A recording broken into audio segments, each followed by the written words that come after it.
North east Pennsylvania की Welch company में अंगूरों को लेकर काफी कुछ बनाया जाता है और हमें अपने ग्रेप जेली के लिए इन्हीं की जरूरत है।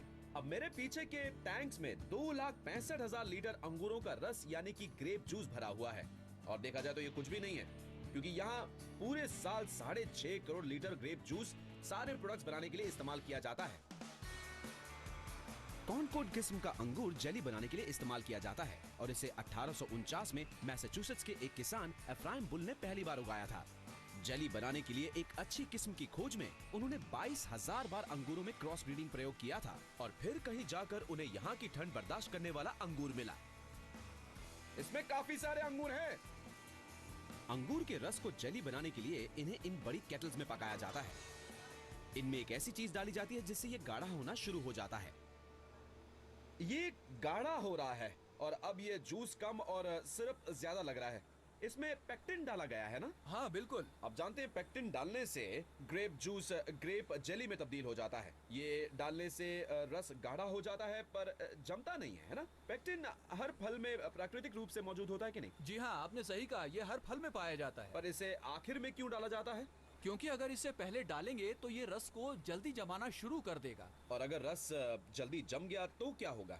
ऐसा होने से सारी नलियां बंद हो जाएंगी, काफी गड़बड़ हो जाएगी। हाँ, हम रस को कहीं नहीं पहुंचा पाएंगे। इसमें अंगूर की काफी खुशबू आ रही है, ये तो अच्छी बात है ना? बहुत ही अच्छी बात है। रंग भी बैंगनी है।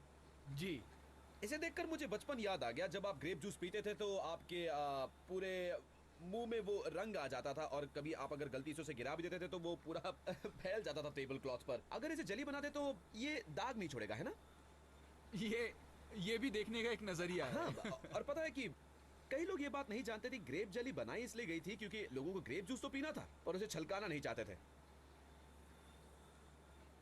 मैंने सही कहा ना? नहीं? खैर, काम की बात तो यह है कि इस जेली को 22 डिग्री सेल्सियस तापमान पर गर्म करके इन ढेर सारी बॉटल्स में भरा जाता है। क्योंकि ये जेली यहाँ 82 डिग्री सेल्सियस पर बह रही है, इसलिए इन बॉटल्स को भरने से पहले गर्म पानी से धोकर गर्म कर दिया जाता है। अगर सामान्य तापमान पर हम इन बॉटल्स में गर्म जेली डालेंगे तो ये फट जाएंगी। इससे जेली भरी जा रही है। इस मशीन में करीब 60 टोटियां हैं जो करीब 135 बॉटल्स भर देती है, वो भी सिर्फ 1 ही मिनट में।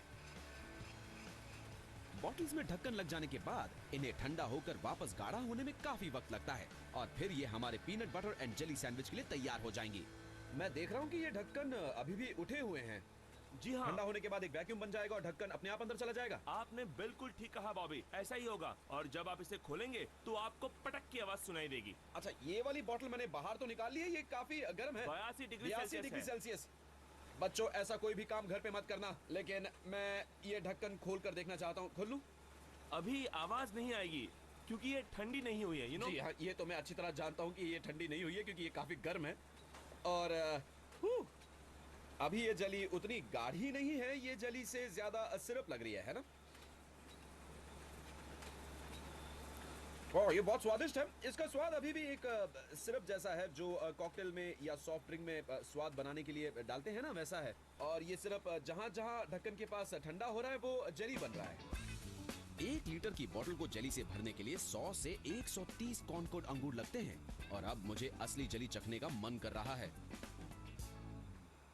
मजे की बात यह है कि मैं ग्रेप जेली की फैक्ट्री में ग्रेप जेली नहीं चख सकता हूं क्योंकि पेक्टिन को हमारी मनपसंद जेली बनाने में करीब 2 दिन लग जाते हैं और इस दौरान इसे इस बड़े 1.5 लाख स्क्वायर फीट के गोदाम में रखा जाता है। अब मेरे हाथ में एक जेली की बोतल है और मैं इसे आखिरकार चखने वाला हूँ। ओह, फटाक से आवाज आई, सुनिए आपने? मतलब वैक्यूम काम कर रहा है। बढ़िया है और बिल्कुल बैंगनी है। ये मीठा है, हल्की खटास भी है इसमें और इसका स्वाद बिल्कुल अंगूर जैसा है जो कि लाजवाब है। हमने हमारा पीनट बटर और जेली बना लिया है और अब हमें इसे किसी चीज में डालना है।